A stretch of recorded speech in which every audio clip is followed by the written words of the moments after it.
विश्व हिंदू परिषद के 60 वर्ष पूर्ण होने के मौके पर अलीगढ़ में विशेष कार्यक्रम का आयोजन किया गया। इस कार्यक्रम के उपलक्ष्य में शहर के सभी विश्व हिंदू परिषद के कार्यकर्ता मौजूद रहे। इस मौके पर विश्व हिंदू परिषद के राष्ट्रीय प्रवक्ता विनोद बंसल ने हिंदुओं को जागृत करने के लिए मंच से हुंकार भरी। उन्होंने कहा कि जिस तरह से मुगल काल के समय में हिंदुओं को धर्म परिवर्तन कर विशेष समुदाय में परिवर्तित किया था, आज वो समय आ गया है कि उन अपने भाइयों को जागृत किया जाए और सनातन धर्म में वापस लाया जाए।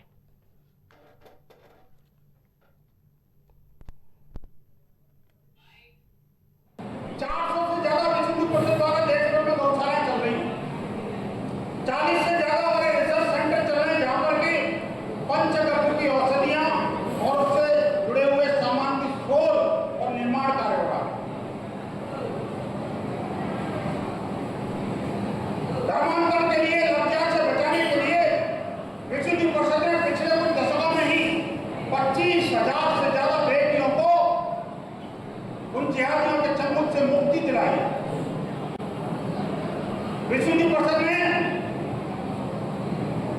अर्चक पुरोहित आयाम के माध्यम से एक पुजारी प्रशिक्षण का प्रकल्प शुरू किया, जिसमें बड़े पैमाने पर देश के जो शेड्यूल कास्ट और शेड्यूल ट्राइब जिसे कहते हैं लोग, हमारे लिए कोई अलग नहीं है, सब हमारे हृदय के हिस्से हैं।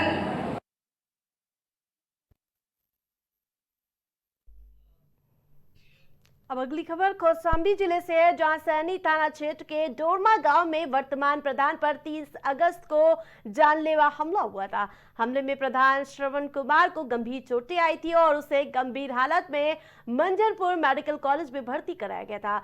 पीड़ित प्रधान का आरोप है कि शिकायती पत्र देने के बाद भी मुकदमा नहीं लिखा गया। वहीं विपक्षियों से साठगांठ कर सैनी थाना पुलिस ने उल्टा मुकदमा लिख दिया, जिसके बाद पुलिस कार्यालय पहुंचे ग्रामीणों ने विपक्षियों द्वारा प्रधान पर जानलेवा हमला, घर में तोड़फोड़ और लूट का आरोप लगाकर अफसर से शिकायत की है। कब्जा की हुई जमीन थी, उनमें चक्रोट निकाली गई, उसको वो बिगाड़ लेते हैं, बार बार बिगाड़ ले, जोत डालते हैं। और फिर प्रधान जी ने 22 अगस्त को एक शिकायत की थी, जिस पर कोई कार्रवाई नहीं की गई थी। और फिर 30 तारीख की रात को 9:30 बजे वो दबंग टाइप के सब लोग, कम से कम 15 से 20 आदमी घात लगाए बैठे थे। उनको पता था कि प्रधान जी रोज 9:30 बजे के आसपास, 9-10 के आसपास ट्यूबवेल से घर जाते हैं सोने के लिए। तभी वो लोग आसपास छुपे थे। जैसे ही दरवाजे पे पहुंचे, घर पे गाड़ी खड़ी करने का मौका नहीं दिए और तुरंत मारपीट चालू कर दिए। प्रधान जी पूछ रहे थे कि क्या हुआ क्या हुआ, तब तक 2-3 डंडा उनको मार दिया गया और वो गिर गए। फिर लात घूंसों से गाली गलौज करते हुए जब बेहोश हो गए तो भाग गए। जनता अगर और जनता ना आ जाती तो बहराइच में भेड़ियों का आतंक अभी भी खत्म नहीं हुआ है। वन विभाग लगातार आदमखोर भेड़ियों की तलाश में जुटा हुआ है, लेकिन इन सब के बीच यूपी के अलग अलग जिलों से दहशत की तस्वीरें सामने आई हैं। जी हां, कहीं बाघ आदमखोर हो चुका है तो कहीं तेंदुए का आतंक फैला हुआ है, कहीं सियार भी दहशत फैला रहा है तो वही दहशत से अपना नाम जोड़ते हुए नजर आ रहा है। इधर बहराइच में आदमखोर भेड़िए ने 9 बच्चों की जान ले ली है, तो उधर लखीमपुर खीरी में 1 महीने के भीतर बाघ ने 4 लोगों को अपना शिकार बना लिया है। आदमखोरों के हमलों से पूरे सूबे में दहशत का माहौल है। आप 4 तस्वीरें देख रहे हैं, चारों तस्वीरें यूपी के अलग अलग जिलों से हैं। जहां पहली तस्वीर लखीमपुर खीरी की है, जहां बाघ 1 महीने के भीतर 4 लोगों की जान ले चुका है। दूसरी तस्वीर अमरोहा जिले से है, जहां तेंदुओं का आतंक देखने को मिला है। आसपास के इलाकों में सनसनी फैली हुई है। तीसरी तस्वीर आप देख रहे हैं बहराइच की, जहां भेड़िए का भय व्याप्त होता हुआ नजर आ रहा है, तो वही लगातार आदमखोर का आतंक देखने को मिल रहा है। महाराजगंज में भी लगातार कहर बरपाता हुआ नजर आ रहा है। तो वही 4 अलग अलग तस्वीरें आपकी टेलीविजन स्क्रीन पर है, जहां किस प्रकार से कहीं बाघ, कहीं सियार तो कहीं तेंदुआ आतंक बरपाता हुआ नजर आ रहा है।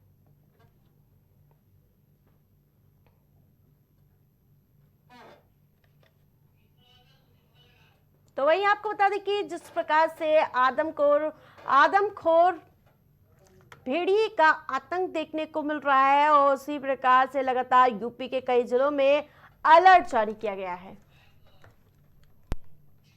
खबर गाजीपुर से है, जहां यूपी विधानसभा के नेता प्रतिपक्ष माता प्रसाद पांडे ने उपचुनाव को लेकर बड़ा बयान दिया है। उन्होंने यूपी में होने वाले उपचुनाव पर सभी सीटों पर जीतने की बात कही है।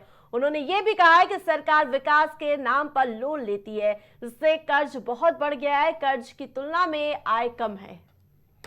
भाजपा क्यों बौखलाहट में, क्या उससे कुछ मतलब नहीं है। हमारा तात्पर्य, हमारा मतलब है कि समाजवादी पार्टी मिल्कीपुर और सभी सीटों पर जीतने का प्रयास करेगी और जीतेगी। इन्होंने इतना ज्यादा कर्जा ले लिया है कि वो कर्जा हर साल बढ़ता जाता। इस साल भी उन्होंने 34,000 करोड़ लिया, इस बजट में भी लिया, और उसके बदले में जो हमारी आय है राजस्व से और सबसे, उसके बदले में बहुत बड़ी संख्या में हमको पिछले वर्ष 51,000 करोड़ रुपया ब्याज का वापस किया गया। तो इससे हमारी गति जो आगे बढ़नी चाहिए थी वो नहीं बढ़ पा रही।